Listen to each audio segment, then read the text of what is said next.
In Korea, a famous web novel called 3 Ways to Survive the Apocalypse used to be extremely popular, but after 10 years and over 1,000 chapters, it only has one reader left. Dokja started reading it in middle school and keeps reading it now as an adult. In the story, the protagonist Jung-hyuk fights the hardships sent by the gods as the world nears collapse. His companions fall one by one, but he's always determined to become stronger.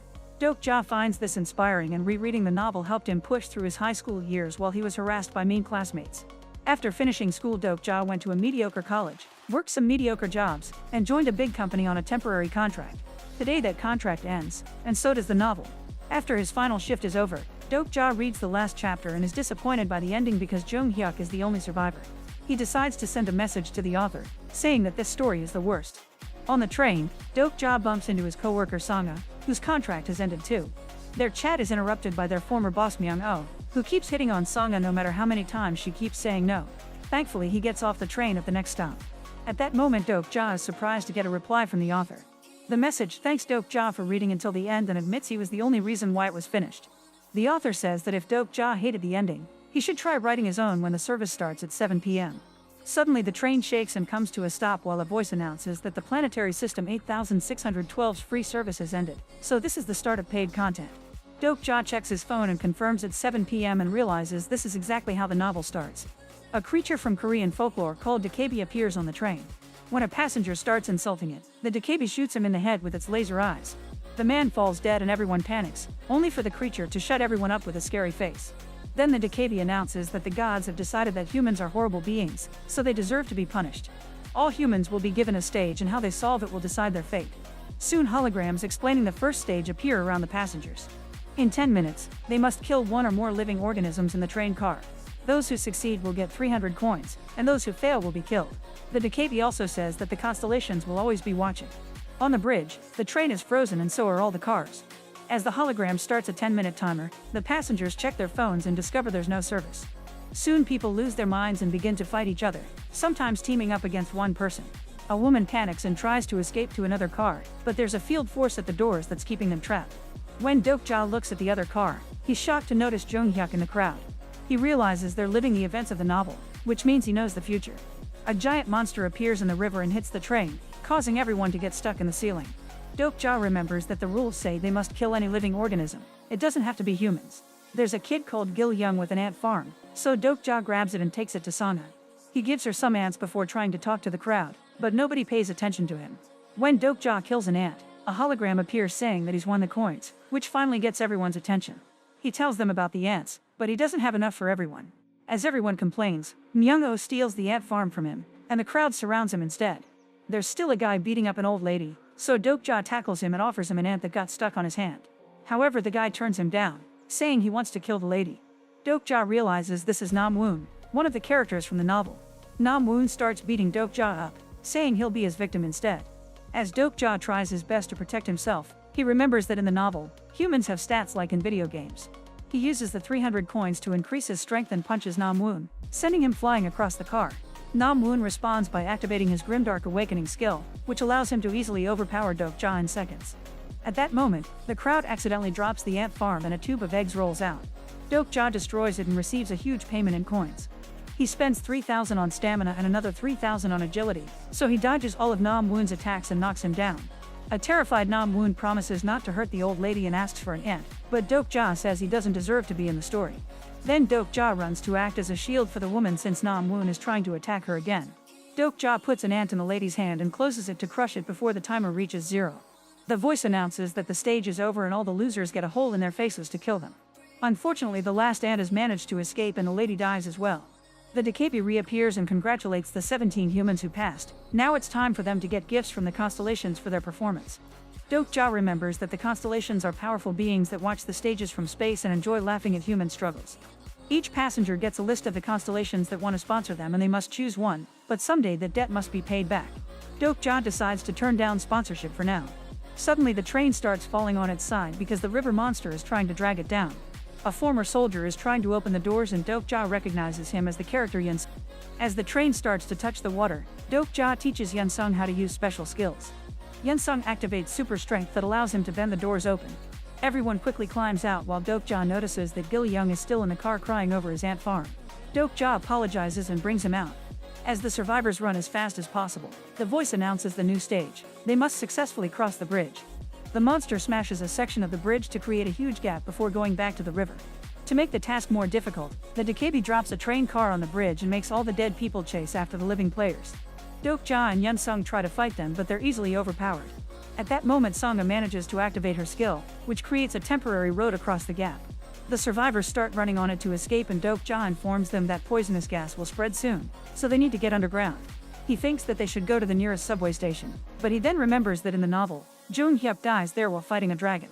He used a skill to go back to the beginning of the story, and everyone else in the station died. If they want to survive, they must keep Jung Hyuk alive so he won't reset, and Dokja thinks he can help him using his knowledge of the future. Meanwhile, Jung Hyuk is using a sword and a gun to bring all the attackers down. Then he approaches Dokja and asks him what he did since Nam Woon wasn't supposed to die so soon. Dokja shares what will happen in the station and pretends he has a prophecy skill. Jung Hyuk holds him by his tie over the edge as he asks him what tactics to use.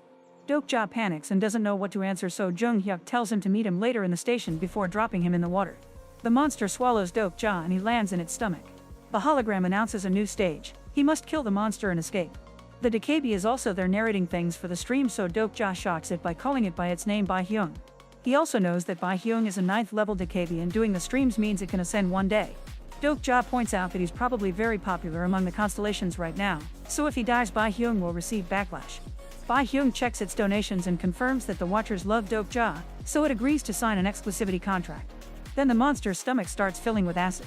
Dokja asks for the Dakabi shop and buys a bunch of spikes to block the acid ducts, which is something he learned from the novel. By blocking all the ducts, the monster will die. However, there are hundreds of them. Dokja refuses to give up and keeps working until all the ducts are covered, which finally kills the beast and ends the stage. Afterward, Dokja inserts his hand into the monster's skin and brings out its nucleus. He asks Bai Hyung to trade it at the shop for a very rare item called Ether of Faith. Before Dokja leaves, Bai Hyung gives him an item starter pack, which includes a mask. Dokja puts it on before going outside since the poisonous gas is already in the area. He collapses on the shore and starts getting lots of sponsorship offers from constellations, so he turns the notifications off. Next, Dokja stops at a store to get some food and finds some bodies. 2 girls are already dead and the third one is barely alive. Suddenly a monster breaks the window, so Dokja picks up the survivor and starts running down the street. The creature chases after them, destroying everything on its path. Dokja manages to slide into the subway station and brings down the gate just in time for the monster to crash into it. In the corridor, a group of thugs appears and they're surprised to see that the girl Hee-won is alive. Dokja remembers this from the novel. These guys beat up and abused Hee-won. He spends 1,500 coins on strength and starts beating the men up. The leader activates his skill to attack, but Dokja easily dodges all his moves and defeats him too. When the rest of the thugs are about to attack together, a bunch of survivors show up with In-ho at the front. This causes the thugs to leave. The group from the train is also here, and Songa tells him that In-ho is a congressman. He leads the survivors in the station by convincing high-level people to go hunting and share the coins with the residents. Meanwhile, Gil Young has acquired a skill that lets him befriend insects. Dokja asks about Jung Hyuk, but he isn't there, which makes him wonder if his decisions have changed the story from the novel. At that moment, some men remind the residents that in 3 hours they must pay the survival fee. The high-level players charge that to keep everyone protected until the monster in the tunnels is defeated. Some people are desperate enough to go hunting for the money, but others die on the spot. A crowd surrounds Dokja and asks him to share his coins since they know he has a lot. When he asks who said that, In-ho admits he did. He assumed Dokja was rich because he saw him use great abilities to fight. In-ho apologizes for being rude and asks Dokja to help the desperate residents, but this makes Dokja remember that he's a bad guy from the novel, so he refuses to give him anything. It turns out In-ho sold himself to the constellations and gave up his humanity, so he's become a monster. The crowd goes crazy, so Dokja agrees to help by finishing the stage instead of giving them the money. Dokja puts together a weapon with random scraps and his team goes down the tunnel. Hee-won shares how the thugs killed people to take their coins, then they brought them to the station pretending they got them from hunting monsters. Dokja knows she was supposed to die in the store. The tunnel is very dark, so Gil Young summons tons of fireflies to light the place up. Soon a horde of monsters appears and a vicious battle begins. Most of the team uses weapons and quickly kills the creatures as they come. Songa realizes that her skill is shooting web, so she uses that to attack. Unfortunately, the last standing monster captures her and takes her away. The group chases after them and finds Songa tied up at the end of the tunnel. A hologram welcomes them to the ground rat's shrine and tells them to eliminate the Warden of the Dark. A bigger monster appears and Dokja moves first, dodging the creature's tentacles before hitting it with his weapon. However, a force field blocks him and sends him flying. Yunsung moves next and his blows do land on the beats, causing it to jump on the ceiling. Then it activates illusory prison, which captures the body and ravages the mind. If someone gets caught in it, they'll relive their most horrific memories and die. The skill manages to trap Hee-won, who watches the memory of her and her friends getting caught by In-ho with his thugs.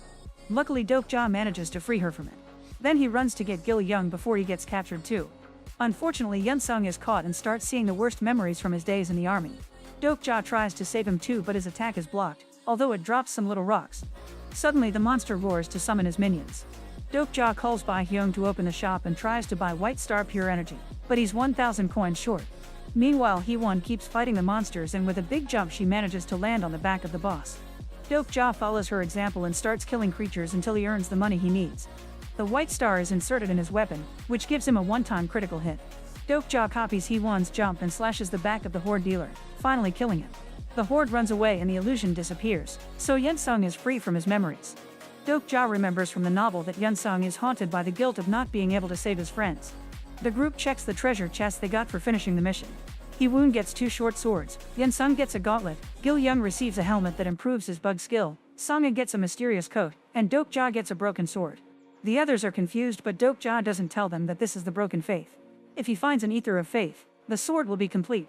Gil-young asks about the rocks that fell during the fight, so Dokja explains that if he eats them, they'll put his mind in an illusion. The station stage isn't finished yet because there's one monster left. The group rushes back and Hee-won quickly jumps on the gang's leader to finally kill him as revenge. In-ho sends out the rest of his men, so Hee-won gets a new skill from a constellation, which allows her to slice through all the thugs in just a few seconds to defeat them all. In-ho has no choice but to fight and punches a column to show off his strength. His arm becomes monstrous before he attacks Hee-won with his mighty power, but she still keeps up with him and pushes him to the rails. When she's about to kill him, the residents stop her. They explain that they don't clear this stage because they're afraid the next one will be harder, so it's easier to pay the daily fee. They'd hoped that Dokja's group would get killed by the monster so they could collect their coins. The voice announces it's time to pay soon, so In-ho uses the distraction to push Hee-won off and run away. Sangha shoots her web and Hee-won swing across the tunnel to catch up. However, when she's about to touch him, a force field throws her back. In-ho mocks them for losing, but suddenly he's shot in the head by a sniper, ending the stage. The sniper introduced herself as GA before getting all of In-ho's coins. The team tries to leave, but the barrier still blocks them. So GA explains they only finished the stage from the previous section, and during the chase they crossed into a new one. To leave, they have to finish the new stage. GA leaves and Dokja realizes she's another character. She's the only survivor from her class and Jung-hyuk's apprentice. In the station, the voice announces that this area has 104 survivors and they have 10 minutes to reach green zones before the monsters get them. There are only 52 green zones and they're tiny, so people start fighting for a spot. A gang led by Pildu has closed up a VIP area and they charge coins for the spots. Pildu has used those coins to buy a security system that shoots at people who try to sneak into the VIP area without paying. Dokja tells the team to split and look for green zones. GA reappears with a message from Jung-hyuk for him. He agrees to fight together, but Dokja will have to leave his group and survive alone for the night. Dokja remembers how a friend in high school slapped him so the harassers wouldn't bother him, saying that at least one person should survive. Using his knowledge, Dokja goes to a specific spot that hasn't turned on yet. Bae-hyung appears to announce that some green zones will vanish and new ones will appear to add more tension. The spot under Dokja turns green and he tells his team to fight others for survival. However, Hee-won chooses to fight the monsters instead. The 10 minutes run out and the beasts appear in the station to kill every person who isn't on a green spot. The others decide to help Hee-won, and after some hesitation, Dokja follows them as well. He thinks that green zones will appear in the most dangerous places to make the show more entertaining, so the group splits to go to the monster portals. The beasts keep killing people on the main platform, but Dokja's team manages to hold their own with their skills. To Dokja's surprise, Jung-hyuk is waiting by one of the portals, just watching him fight the monsters while protecting Gil-young. The green zone here is for 2 people and Jung-hyuk is taking one spot. He says he'll only fight the monster with Dokja if he abandons the kid. On the other portal, the others find a 3-person green zone, so they save themselves from the horde. Dokja refuses to abandon Gil-young and leaves him in the green zone with Jung-hyuk before running away. He keeps all the monsters' attention on him, and when they tackle him, he eats a glowing rock. His body is taken to the illusion prison, saving him from the beast's attacks. Sadly, this also makes him watch the time he fought his best friend to satisfy his harassers. Dokja won the fight that day and later learned the other boy self-deleted, so he's been feeling guilty since then. He hated the ending of the novel because Jung-hyuk sacrificed people to save himself. Dokja wants an ending where the hero can survive with his loved ones. Suddenly Jung-hyuk uses a skill to enter the illusion and says Dokja should have fought his harassers instead of his friend. Jung-hyuk admits he used to think like Dokja, but after dozens of battles, he learned that humans are trash. In the morning, Dokja wakes up and discovers his team brought him to a private room while he was unconscious. They fought the monsters to protect him and Yunsung got wounded in the process. Dokja realizes that today is the day that Yunsung fights the dragon, so he'll have to die instead to save him. The voice announces that today there are 57 survivors. Bai Hyung informs them that the constellations are angry because some people helped each other instead of fighting, so as punishment they'll only get one green zone. Whoever is standing on it when the timer ends will win. The green zone appears under Pildu, who doesn't look bothered. Dokja tells Jie that he has a plan and asks for her help, but she refuses. To make her feel bad, he mentions how she killed her classmates to win the first stage. Jie cries but leaves anyway. Then Dokja calls Bai Hyung, who confirms the constellations love him and are donating tons of money. Dokja asks Bai Hyung to transform all the money into coins and approaches Pildu, offering to hire him with all his coins. Pildu takes the deal and passes the glowing square to Dokja, who starts smashing it with his sword. The crowd tries to stop him, but Jie finally understands and shoots the green zone to destroy it. The light goes out and Dokja points out that if everyone had fought together since the beginning, nobody would have died. He transfers the money to Pildu to finish their deal, asking him to protect everyone. Pildu allows the crowd to enter his VIP zone for free. Then he brings out all the weapons he bought for his security system. When the monsters come out, Pildu opens fire and soon there are piles of creature bodies by the portal. Some creatures manage to escape the bullets, only to be brought down by Dokja, Sangha, and Heewon. At that moment the ground opens and a dragon appears, breathing fire on people to kill them. With a combination of gun and sword, Jung Hyuk easily fights the dragon and strikes him several times. The constellations aren't happy that a high-level player has arrived, so they raise the difficulty. Suddenly the station shatters and appears in outer space. The dragon transforms its body into something steel-like, which wasn't in the novel. Jung Hyuk tries to attack it and his sword gets shattered, so he summons a new one and tries again. The dragon quickly overpowers him and stabs him with his own weapon. This doesn't stop Jung Hyuk from trying over and over again. Dokja opens his starter kit and swallows an item that will protect him from the flames. Sangha uses her web to drag Jung Hyuk out of the monster's grasp and Dokja takes over the fight. The dragon keeps bringing him down, but at least its fire does nothing.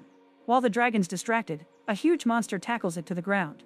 It turns out that since this creature is a bug, Gil Young can control it, although he feels the pain that the monster does. Unfortunately, the dragon is too strong and is beating the bug up, which may kill Gil Young soon. Yunsung refuses to lose another friend and rushes to fight, which awakens his special skill.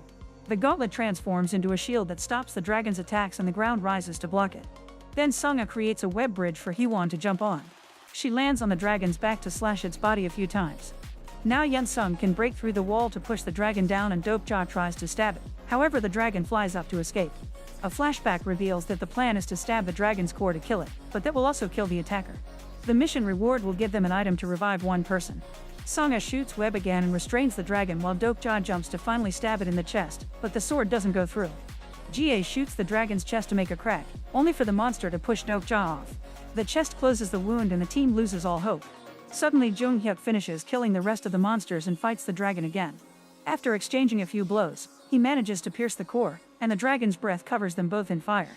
Just like the novel, Jung Hyuk's flaming body falls to the ground and his skill activates to send him back. Dokja watches how everyone is starting to disappear and thinks it's over. At that moment, he's shocked to see that the author has accepted his trade in the market and has sent him the Ether of Faith.